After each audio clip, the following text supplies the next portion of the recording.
Warga Penagacut Ujung, mama-mama sebagai warga Penagacut Ujung, mama-mama di sini ingin menuntut hak kami, hak debu batu bara, hak pembersihan kami, hak kebersihan dan kesehatan kami semenjak berjalan batu bara 2013 sampai 2024.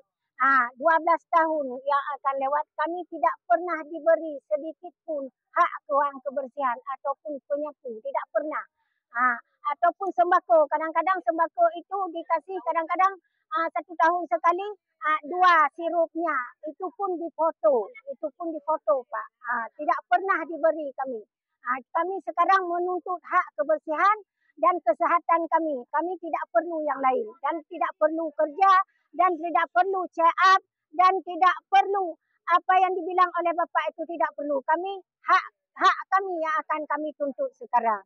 Nah, kami sudah apa dak ada bahasa Aceh kahabis sabar kamu. Hana le sabar. Nah, kahabis sabar hana hasil sama sekali. Hana hasil. Hana ikuma. Tindakan kita selanjutnya, Bu. Tindakan kami selanjutnya akan kami teruskan demo lagi. Demo lagi kami akan kami demo lagi. Tinggal dipenuhi. Kalau Bapak nggak percaya